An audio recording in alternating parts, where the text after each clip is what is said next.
Hola, ¿qué tal? Muy buenas tardes. En este video explicaré los tipos de enlaces químicos que existen.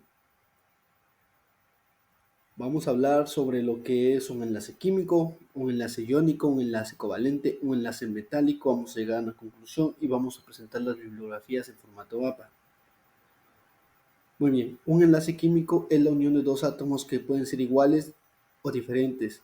Esos átomos se unen con la finalidad de volverse estable. Por ejemplo, eh, el cloruro de sodio o la sal de mesa, que es el cloruro de sodio, es muy estable, pero si estuvieran separados los átomos, estos serían muy reactivos y el sodio, por ejemplo, explotaría con solo tocar lo que es el agua. Pero ¿cómo sabemos que son estables? Bueno, pues resulta que según Lewis, los átomos son estables cuando tienen lo que son 8 electrones en su capa de valencia, a excepción del hidrógeno y el helio, que solo tienen 2 electrones y para alcanzar lo que es la estabilidad. Y para poder completar su octeto, es decir, tener 8 electrones en su capa más externa, deben unirse con otros átomos. Con cada base de estos tenemos 3 tipos de enlace, como vemos lo que es en la imagen. Los 3 tipos de enlace son el enlace iónico, el enlace covalente y el enlace metálico. Bueno, el enlace iónico es cuando un metal y un no metal es unión. ¿Sale? Un electrón abandona el átomo menos electronegativo y pasa a formar parte del electrón negativo. Diferencia de electronegatividades tiene que ser mayor a 1.7. Es que uno de sus átomos cede lo que es su electrón, ya que el átomo más electronegativo atrae a los electrones. Por ejemplo, el cloruro de sodio, que está formado por el metal sodio y el no metal cloro. Buscamos lo que es el número de electrones de valencia que tiene en la tabla periódica. Aquí tenemos lo que es la tabla periódica y vemos que el sodio solo tiene un electrón y que el otro tiene lo que son 7. Por lo tanto, el cloro le quita lo que es su electrón al sodio, ya que el cloro es más electronegativo y atrae a ese electrón que le falta. Para calcular lo que es la diferencia de electronegatividad, usamos lo que es esta tabla. En esta tabla, el mayor valor le resta al menor.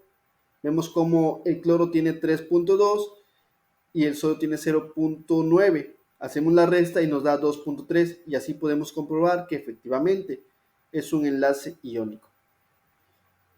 El otro tipo de enlace es el enlace covalente, el cual ocurre por la unión de dos no metales y la característica principal es que no cede o regala lo que es a ningún electrón, sino que los comparte entre ambos. Existen lo que son 3 tipos de enlace covalente: el polar, el no polar y el coordinado. En este vamos a mencionar lo que es el polar y el no polar. Bueno, el covalente no polar consiste en la unión de dos átomos iguales, por ejemplo, el hidrógeno molecular, que son 2 átomos de hidrógeno.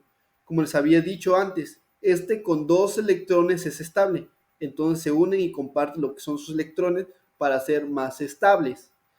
Si hacemos la diferencia de electronegatividades, obviamente debe dar 0 porque es el mismo elemento. Otro ejemplo de este tipo de enlace son las moléculas de nitrógeno y oxígeno, flúor, cloro, bromo y yodo. Donde si se dan cuenta nadie cede sus electrones, sino que los comparten. Pueden contar los electrones alrededor de cada átomo y nos van a dar 8 en total. Por otro lado, el enlace covalente polar, que consiste en la unión de dos no metales diferentes y la resta de sus electronegatividades debe ser mayor a 0, pero menor a 1.7. Por ejemplo, la molécula de agua tiene lo que son 2 enlaces covalentes polares, donde vemos que el oxígeno, al ser más electronegativo, atrae al electrón de cada hidrógeno para poder completar lo que es su octeto, y ahora todos los átomos son estables. El oxígeno con sus 8 electrones y los hidrógenos con 2 electrones. Si hacemos la diferencia de sus electronegatividades, vemos la tabla, el oxígeno tiene lo que es 3.4 y el hidrógeno 2.2.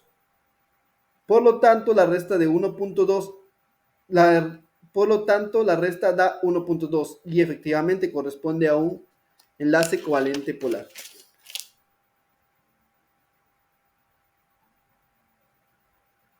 Finalmente tenemos lo que es el enlace metálico, donde ocurre algo distinto a los otros enlaces. Pues lo que pasa con los metales es que sus átomos están tan pero tan unidos unos a otros, como pueden ver en la imagen, que sus núcleos interaccionan y forman este mar de electrones, o también llamados nube de electrones, que está representado con puntos azulitos, como vemos en la imagen. Y es precisamente esta densidad electrónica la que permite que los metales tengan características físicas como la conducción de la electricidad, la conducción térmica, la maleabilidad y la fuerza, y ese brillo tan casual que los caracteriza.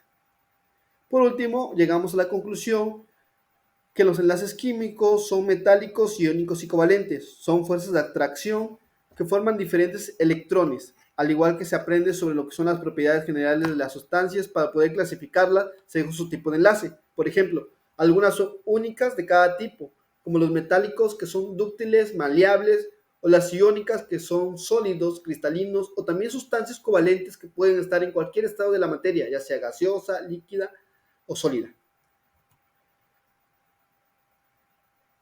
En este video les muestro mis bibliografías, espero no haberme ido tan rápido, esa era la finalidad de darle lo más resumido posible y nos estamos viendo. Chao.